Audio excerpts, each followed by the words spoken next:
Hello everyone, इस video में अभी हम एक्सरसाइज 1.1 का क्वेश्चन नंबर 2 को बनाने के लिए सीखेंगे। क्वेश्चन दिया गया है कि find the LCM and HCF of the following pairs of integers. हमें एलसीएम और एचसीएफ फाइंड करने के लिए यहाँ पे बोला गया है और एलसीएम एचसीएफ फाइंड करने के बाद हमें वेरीफाई करके भी दिखाना है कि एलसीएम मल्टीप्लाई एचसीएफ होता है प्रोडक्ट ऑफ टू नंबर्स के। तो चलिए पहले हम क्वेश्चन नंबर 1 को बनाते हैं। अब देखो एचसीएफ और एलसीएम फाइंड करने के लिए पहले हमें इन दोनों नंबर्स का प्राइम फैक्टर करना पड़ेगा। तो पहले हम 26 का फैक्टर करते हैं। तो 26 2 के टेबल में आएगा, तो 2 के टेबल में 26 13 बार में आएगा, 13 लिख दिए। 13 एक प्राइम नंबर है तो 13 के टेबल में ही ये आएगा, 13 के टेबल में ये 1 बार में आ गया। तो यहाँ पे हमने 26 का प्राइम फैक्टर किया। अब हम 91 का प्राइम फैक्टर करेंगे। तो 91 डायरेक्ट 7 के टेबल में आता है 13 बार में, तो यहाँ 13 लिख दिए। एंड 13 के टेबल में 13 1 बार में आता है। तो प्राइम फैक्टर हम इन दोनों नंबर्स का कर लिए हैं। अब इन दोनों को हम प्रोडक्ट के फॉर्म में लिख लेते हैं।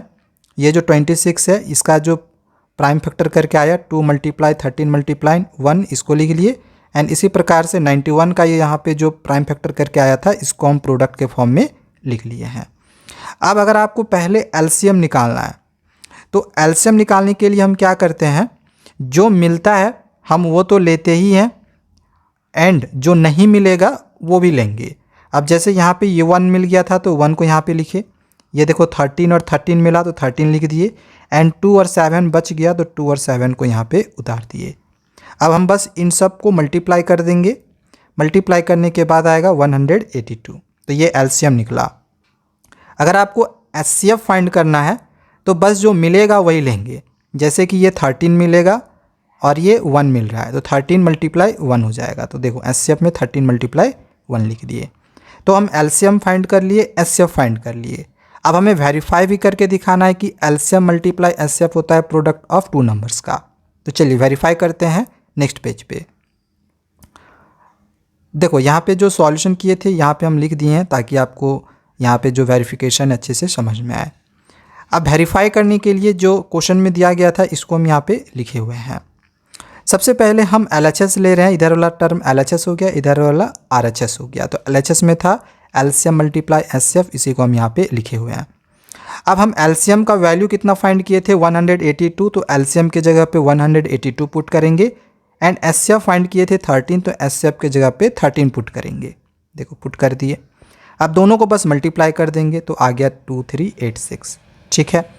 अब हम RHS में लेंगे product of the two numbers. तो यहाँ पे लिख लिया RHS equal to product of two numbers.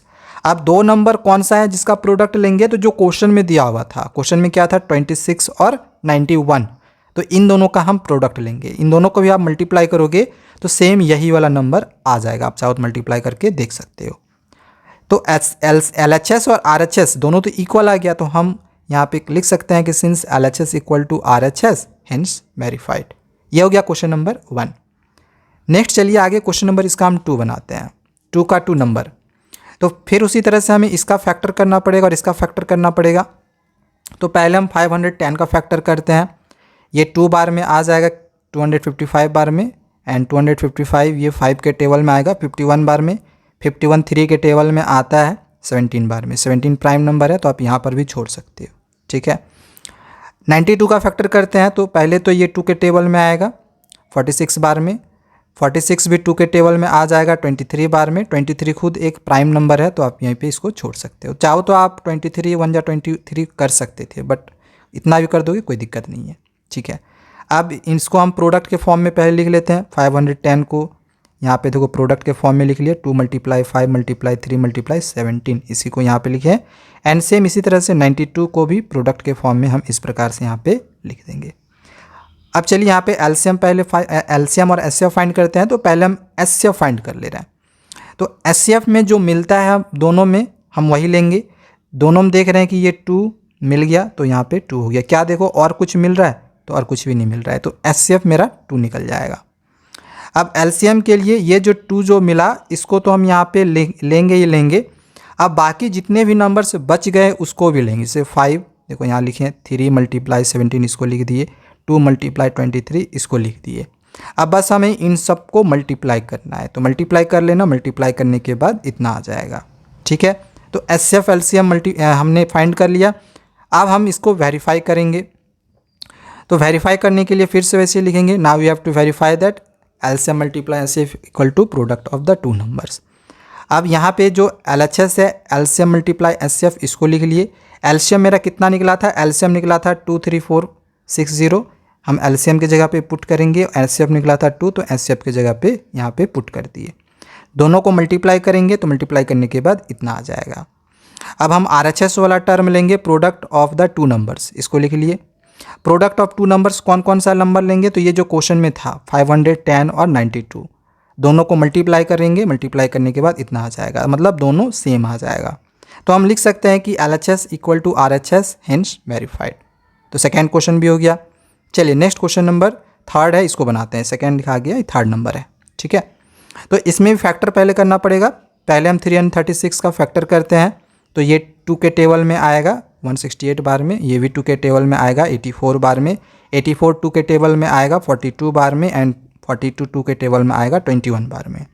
अब 21 2 के टेबल में तो आएगा नहीं, ये डायरेक्ट 3 के टेबल में आएगा 7 बार में। अब 7 तो प्राइम नंबर है, तो यहीं पे आप छोड़ सकते हो, मतलब जब प्राइम नंबर आएगा लास्ट में तो छोड़ देंगे। अब इधर हम 54 का फैक्टर करेंगे, तो 54 2 के टेबल में आएगा 27 बार में, एंड 27 3 के टेबल में आता है 9 बार में, 9 भी 3 के टेबल में आता है 3 बार में। तो फैक्टर कर लिए दोनों का। अब चलिए हम इसका प्रोडक्ट के फॉर्म में लिख लेते हैं। तो 336 को, सभी नंबर्स को देखो प्रोडक्ट के फॉर्म में लिख लिए, एंड 54 को भी हम इस तरह से प्रोडक्ट के फॉर्म में लिख लेंगे। 2 × 3 मल्टीप्लाई, फिर से लिख लेते हैं 2 × 3, यहाँ पे 2 × 3 ये जो था इसको हम यहाँ पे लिख लिया, ठीक है। अब हमें जो फाइंड करना था LCM और HCF, पहले उसको फाइंड कर लेते हैं। HCF पहले फाइंड करते हैं। देखो क्या मिल रहा है, ये 2 मिला तो यहाँ पे लिखे, और यहाँ पे देखो ये वाला 3 मिल रहा है, तो इसको लिख लिए। अब देखो क्या और कुछ ऊपर और नीचे मिल रहा है, नहीं, और कुछ भी नहीं मिल रहा है। तो HCF मेरा जो है कितना निकल जाएगा, 2 3 जा 6। LCM जब अगर हम फाइंड करेंगे तो ये तो मिला था, एंड ये वाला 3 मिला था, ठीक है। इसको हम यहाँ पे लिख लिए हैं, जो मिला उसको लिख लिए, एंड बाकी ये बच गया 222 7, इसको लिख लिए यहाँ पे, एंड 33 यहाँ पे लिख लिए, ठीक है। 3 अब इन सब को मल्टीप्लाई करेंगे, तो मल्टीप्लाई करने के बाद आ जाएगा 3024। तो HCF फाइंड कर लिए, LCM फाइंड कर लिए। अब हम करेंगे वेरीफाई, तो लिखेंगे now we have to verify that LCM multiply HCF equal to product of the two numbers. तो LHS में ये दिया हुआ था LCM मल्टीप्लाई HCF, इसको लिखे। LCM हम कितना फाइंड किए थे, LCM हम फाइंड किए थे 3024, तो हम LCM के जगह पे 3024 लिखे, एंड HCF फाइंड किए थे 6, तो HCF के जगह पे हम 6 पुट किए। दोनों को मल्टीप्लाई करेंगे तो इतना आ जाएगा। एंड RHS में लिखा हुआ product of the two numbers, इसको लिख लिए। कौन सा दो नंबर, जो क्वेश्चन में दिया हुआ था 336 और 54, तो यहाँ पे 336 मल्टीप्लाई 54 करेंगे। दोनों को मल्टीप्लाई करो, मल्टीप्लाई करने के बाद सेम यही वाला आ जाएगा। तो फिर लिखेंगे since LHS equal to RHS, hence verified. तो ये तीनों क्वेश्चंस करवा दिए हमने। इसके बाद आगे के वीडियोस, तो क्वेश्चन नंबर 2 में 3 क्वेश्चन थे, तीनों ही क्वेश्चन हमने करवा दिए हैं। आगे की वीडियोस के लिए चैनल को सब्सक्राइब करके रख लेना।